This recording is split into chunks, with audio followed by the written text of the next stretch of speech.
जय माता की। गुरु चरणों में नमन। मित्रों, विष्णु धर्मा चैनल आपका स्वागत करता है।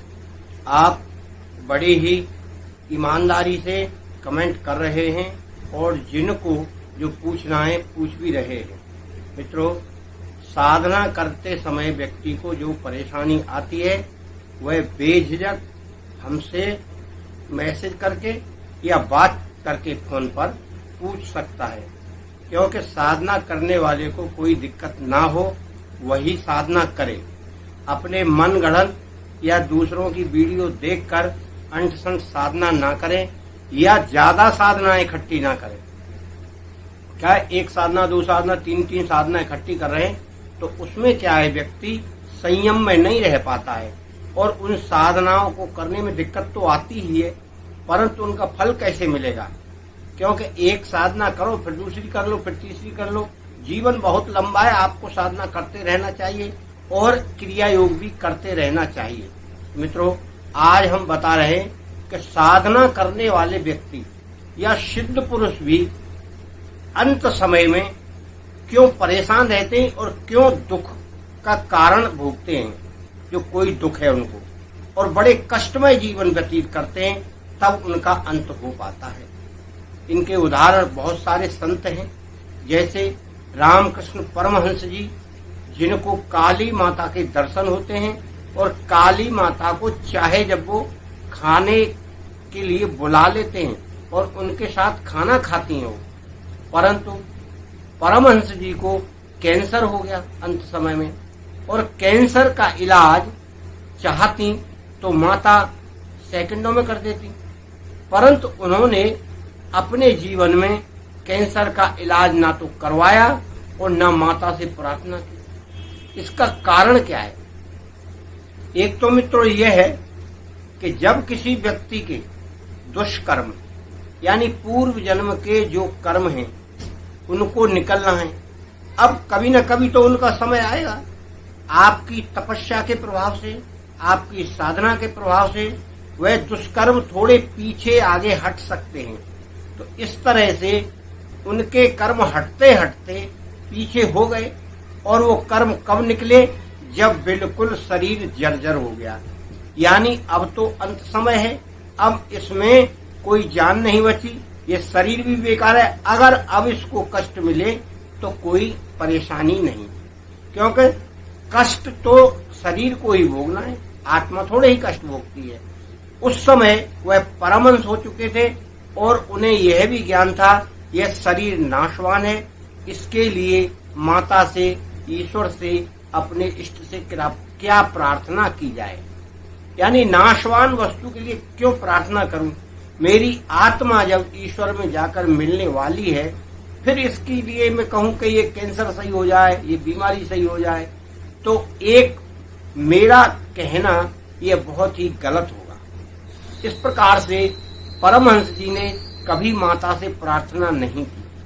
हाँ, एक बात जरूर है, यदि सिद्ध साधक अपनी युवा अवस्था में है और उसको कोई रोग पकड़ लेता है तो वह अपने पूरे जीवन भर साधना कैसे करेगा? यह एक कारण है। परंतु यदि व्यक्ति साधनारत हो जाए, साधना करने लगे, तो उसको जीवन में दुख नहीं आएंगे।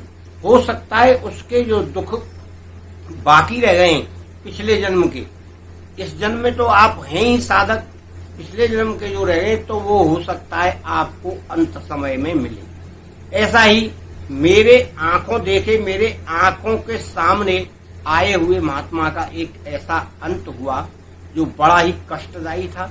मेरे गांव में आया था और 2-3 गांवों में भी रहा था। वो घर से आया और श्री कृष्ण जी का भक्त था, केवल एक कपड़ा लगाता था, एक वक्त खाना खाता था, कोई सामान नहीं रखता था, जहां जाता था वहीं छोड़ जाता था। एक त्यागी था, गीता का अध्ययन करता था और उन्होंने जहां जिस गांव में गए वहां हरे रामा हरे कृष्णा का अखंड पाठ करवाता था वो 1 वर्ष के लिए, यानी वह पाठ चलता रहेगा। और वह पाठ कैसे चलता था?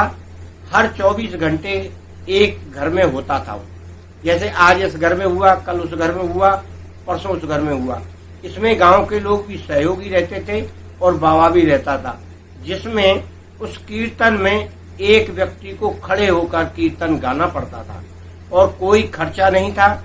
भगवान को भोग प्रसाद लगाना है और कीर्तन करना है, और जब कीर्तन समाप्त हो जाए तो भगवान का प्रसाद लोगों में बांटना है। इसके बाद कीर्तन करते हुए अगले घर में शाम को प्रविष्ट हो जाते हैं और वहां तैयारी हो जाती है और कीर्तन शुरू हो जाता है। इस तरह से उनने 2-3 गांवों में कीर्तन कराया। बड़ा बढ़िया जीवन चल रहा था। और फिर वहां कीर्तन के बाद वह स्वयं भंडारा भी कराता है। हमारे यहाँ आकर वह अपने बच्चों से 80,000 रुपए जमा कर गया था, और जिस दिन भंडारा होना था वह भंडारा छोड़कर गायब हो गया। बोला आप लोग करो भंडारा, भगवान को भोग लगाओ और खाओ।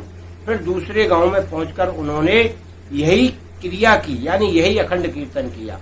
परंतु उनके अंत समय में बड़ी दयनीय स्थिति हो गई। शरीर फालिस टाइप का हो गया, और अपने गांव में उसको बच्चे ले गए, और फिर वहां उनके ऊपर रात में कुछ बच्चों ने पत्थर बरसाए, तो कई जगह से उनको चोटें भी आ गई, क्योंकि वो एक बाड़े में रहते थे और वहां बच्चे खेलते होंगे, उन्हें उससे परेशानी होती थी बाबा से, और बाबा बुजुर्ग हो चुका था और बच्चे युवा और खेल खेल में उद्यम भी करते हैं, और उन्होंने पत्थर फेंक के बाबा को चोटिल कर दिया और भाग गए। फिर काफी दिनों बाद बड़ी ही दुखद घटना उनके साथ हुई और बड़ी दयनीय स्थिति में उनकी मौत हुई। मैं और मेरे कुछ साथी हैं जिन्होंने इस वाकया को देखा या इस घटना को देखा, हम लोग बड़ा आश्चर्य करते हैं कि प्रभु की लीला क्या है। भगवान की भक्ति करने वाले को भी इतना कष्ट मिलता है। मित्रों, ये पूर्व जन्म का कुछ संस्कार रहता है, और कुछ जिनको ज्यादा ज्ञान हो जाता है वो प्रभु से उसके लिए कुछ मांगते नहीं है कि ये हमारा रोग दूर हो जाए। मित्रों, आप भी अपनी साधना करते रहें और अपने इस नाशवान शरीर के लिए कुछ न मांगे। अगर मांगे तो प्रभु का लोक मांगे, प्रभु की शक्ति मांगे, और प्रभु से मांगे कि मुझसे, इस शरीर से, इस आत्मा से किसी का कल्याण हो तो मैं कर सकूं, अन्यथा कोई भी कार्य ऐसा ना करूं जिससे दूसरे की आत्मा दुखी हो। यही मेरा जीवन सफल हो सकता है। मित्रों, आप सब हमेशा साधना करने के बाद या पूजा पाठ करने के बाद ईश्वर से यही प्रार्थना करें कि प्रभु, हम आपके चरणों की वंदना करते हैं, आप हमें ऐसा साहस दीजिए, ऐसा ज्ञान दीजिए कि हम आगे आने वाले समय में या जो समय हमारा चल रहा है उसमें हम बुरे कर्मों से बचते रहें और अच्छाइयों की ओर चलते हुए जीवन को आनंदमय बनाकर जीते रहें, और आपकी शरण हमें प्राप्त होती रहे, आपकी कृपा हमें प्राप्त होती रहे। इस तरह की आप प्रार्थना उनसे करेंगे तो प्रभु की कृपा अवश्य होगी। जब आप रोज रोज प्रार्थना करेंगे तो प्रभु अवश्य सुनेंगे, ऐसा नहीं है कि ना सुने। जय माता की।